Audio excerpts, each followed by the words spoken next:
my above average crew.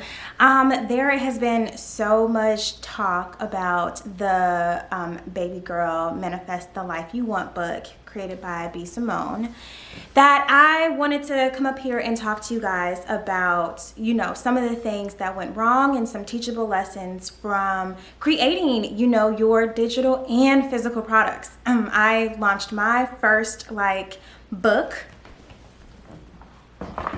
which I'll bring it up here. This is my, you know, first physical book that has some substance in it. I made the coloring book before, but this is mine, 10K in 60 days. And it is a workbook and, you know, I'm very proud of it.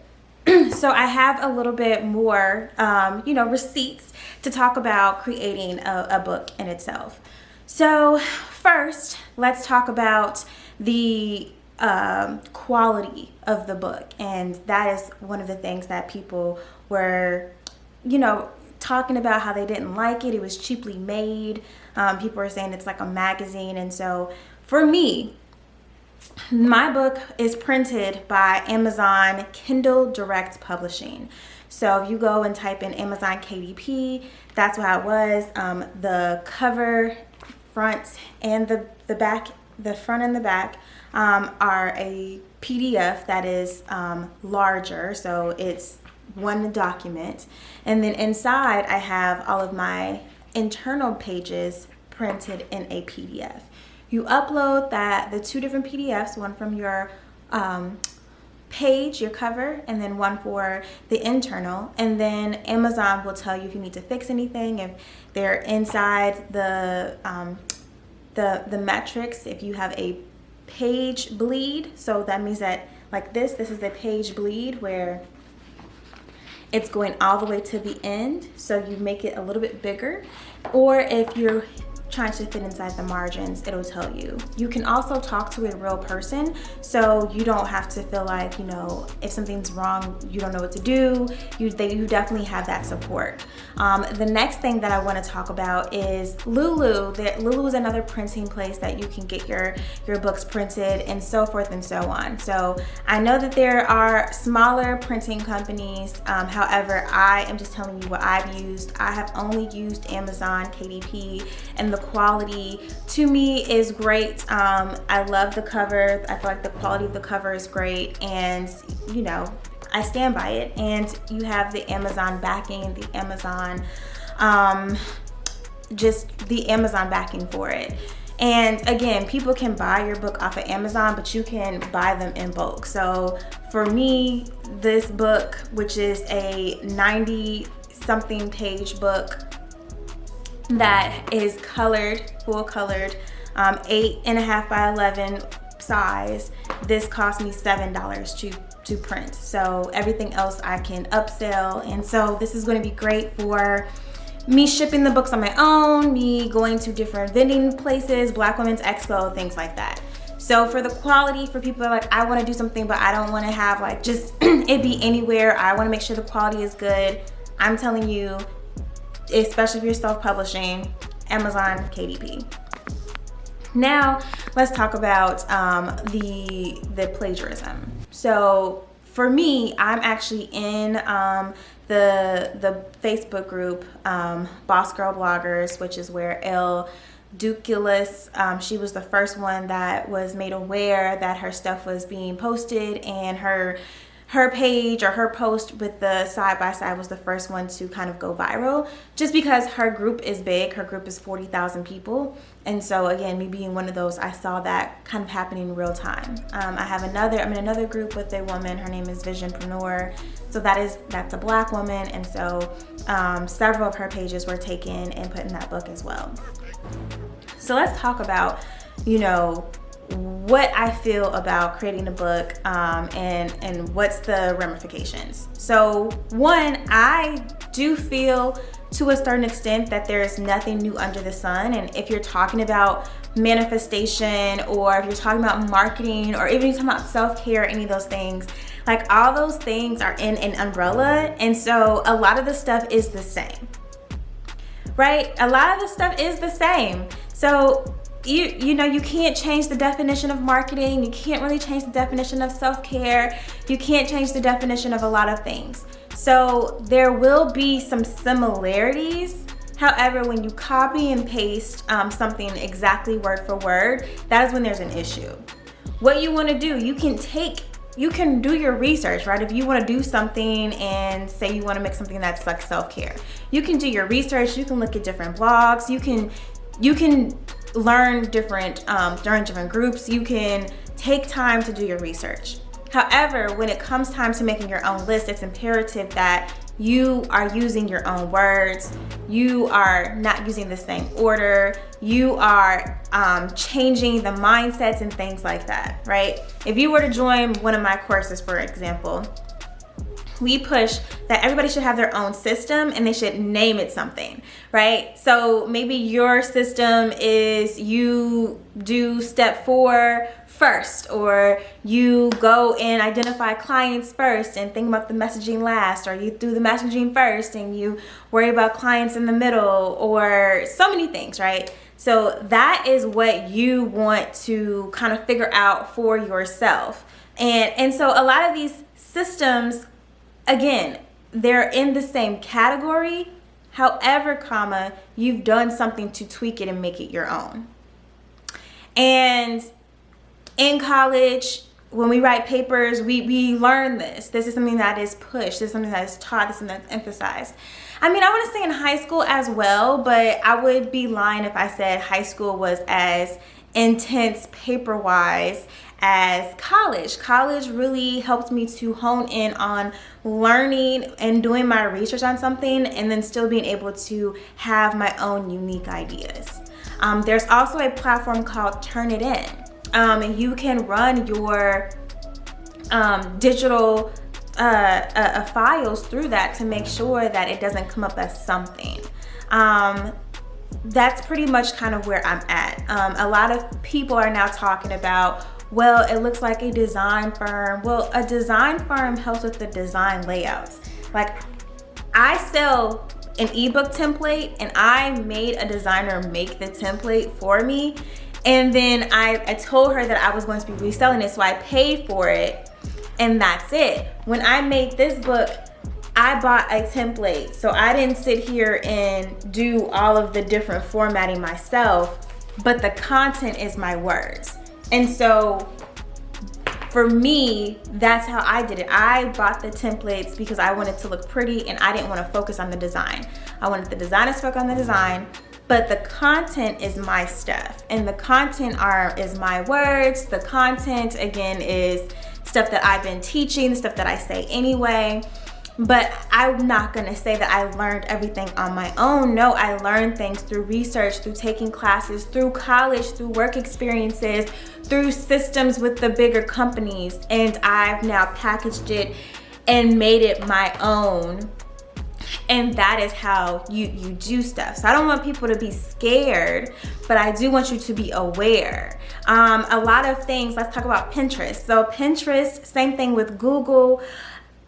If you are finding something, that doesn't mean that you can copy and paste it. That means that this person is having a viral pin, or this person is having a viral blog. And so an image that they took from, let's say, a page from my book, I can put up there and say, this is an example, or this is a list that you're gonna get, buy the book for more. That doesn't give you a right to take it just because it's up there. That's just letting me know, that's advertising, letting me know that this is what's happening.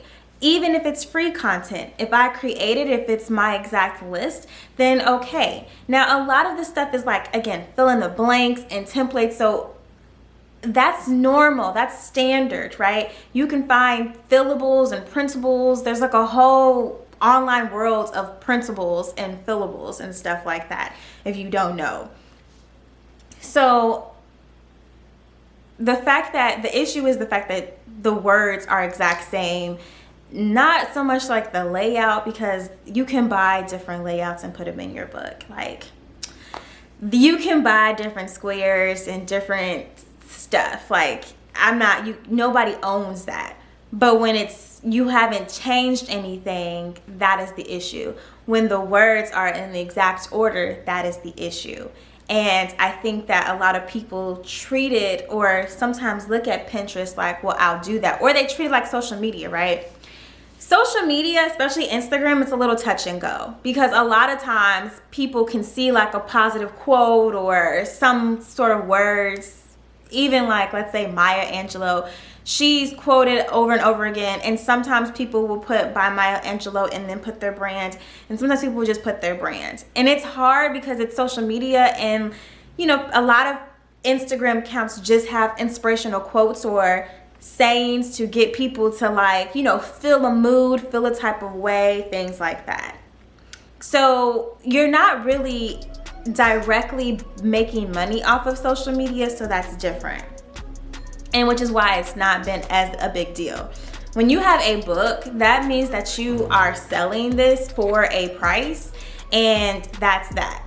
You know, for Instagram or Facebook, people will gravitate toward a quote. They will like said quote, and then they might follow you, and that will cause them to search your store or your social media and see what it is.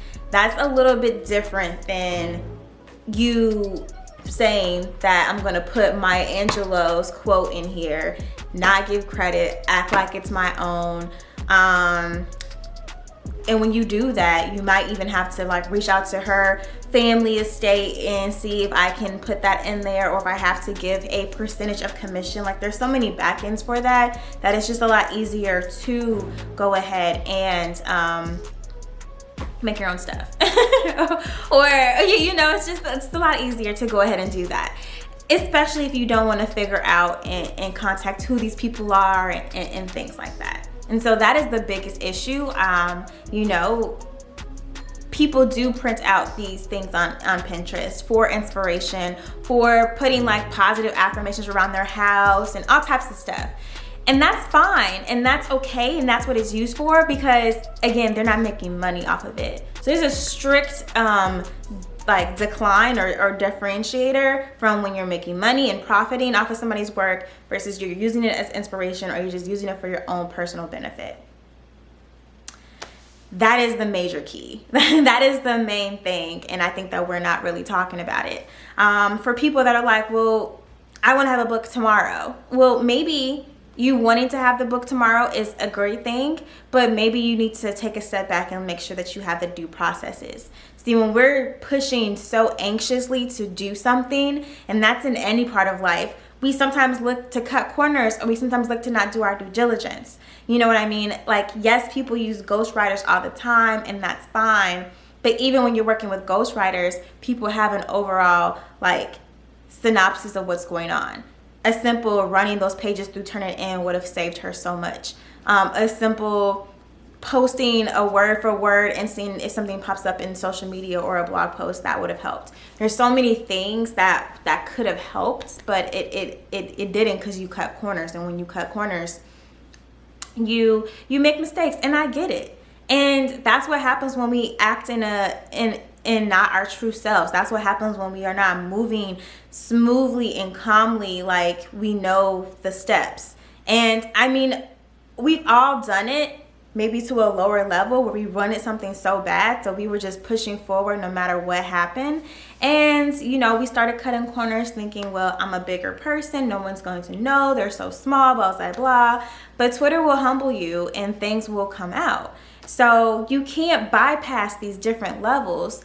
And if you want to bypass, you have to hire out the quality to bypass those levels. But if you're dead set on doing it on your own, or dead set on doing it within your team, or you don't have a budget to pay or anything like that, then you have to take these certain steps. It is what it is. You know, I wouldn't consider myself a marketing expert 10 years ago, but I do now. And it's because of the different things that I've learned throughout my education and my experiences. It is what it is. That's how it works. That's something that we can't push. And I mean, yes, I would love to have a bigger following and all this other stuff, but I also understand the level of consistency that comes with it. And I'm honest with myself that I didn't have all of that at one point, and I have it now, and I'm seeing the results of the fruits of my labor. I'm also seeing that, I wanted to have a book probably 2 years ago, but I didn't know how, and I wasn't in the process to invest or learn or move forward. Now that I learned, it's all gravy, baby, right? I'm good to go. But I had to figure out what those processes were. Not even identified a ghostwriter that I'm going to use for my next planner or journal or whatever, so that I can just pay and have it be out. These are the things that I am doing within myself so that the next push is so much easier. But I had to sit down, be focused. I mean, the coronavirus had to happen and quarantine had to be set in place for me to finally get out these books.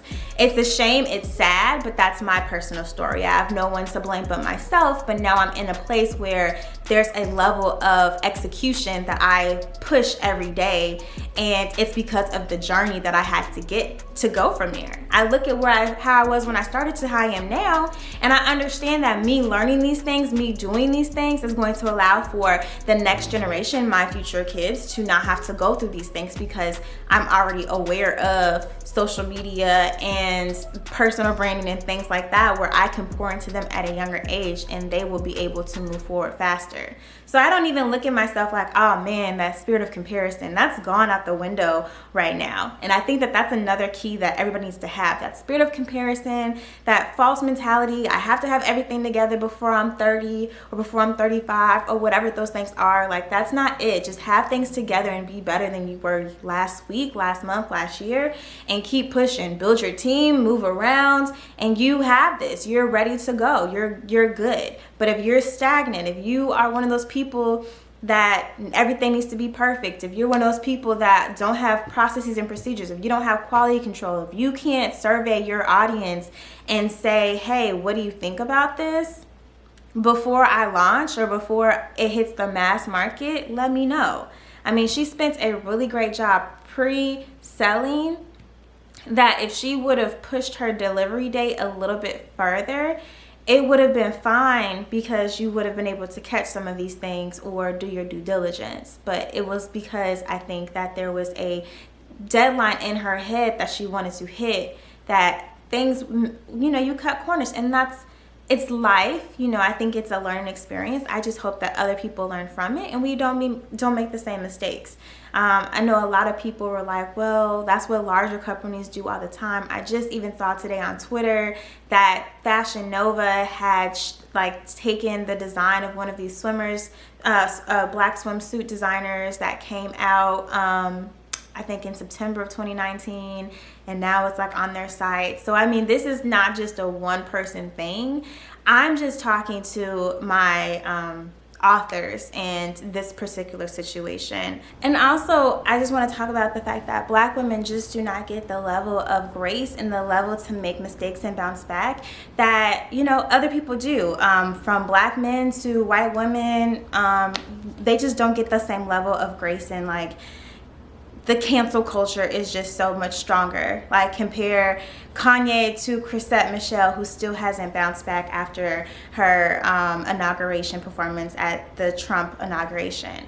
Or the fact that, Drake has a ghostwriter and it's cool, but people are still dragging Simone, and it's been days now. Now it's kind of getting nasty, and so I'm just kind of backing away. Before it was oh, it was trending, it's whatever, but it's okay, it's Monday, it's a new week, it's Juneteenth week, let's move on. And the fact that it's still going is an issue. I became aware through this digging that there was a Southeast Asian woman that quoted Maya Angelou, her most popular quote, "Still I rise," and blamed it on a error within the design team.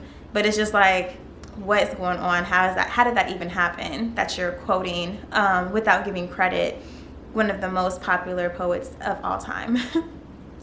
And then there was a couple of white women that were quoted from taking different Black not as popular, you know, poets and putting it in their books and things like that. And, you know, they issue an apology and things move on. And we're in this next week and the dragging is still ensuing. I mean, from what I hear, the people that know her, she feels mortified. I think that this is definitely something that is embarrassing. Whether she knew or not, that's not really for me to speculate, but I definitely know that she feels bad. And I'm not here to kind of for the cancel culture or anything like that. I do think that this is a learning experience for everyone. But I must admit, being a black woman as myself, that we're seeing that just black women don't get the same level of grace to make mistakes, bounce back, whatever. Like, I'm already mortified of thinking if she still does Wild and Out, what they're gonna say. Like, this is going to drag on for a while because, you know, they're gonna use this material in next season, and then those clips are gonna go viral, and this is just like a never-ending nightmare that I see from her.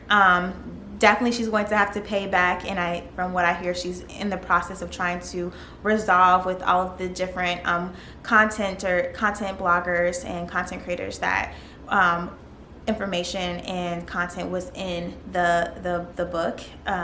Like, to my knowledge, it's 6 of them, with 1 being a black woman and the rest are white women. And I mean, that's it. That's kind of how I'm going to end this note. But, you know, I think that this is a learning experience for everyone. I want everybody to just do their due diligence. Again, I gave some resources on what you can do. You can also hire outside people and just make sure that everything that you have is original. It's in your words. Again, there's nothing new under the sun, so things can't be so left field within a category. But you want to make sure that you're using your words, your list, your whatever. And that's how I'm going to leave this. All right, I'll talk to you guys in the next video. Make sure that you share this with someone and comment below your comments below. I can't wait to get this conversation started. Bye, guys.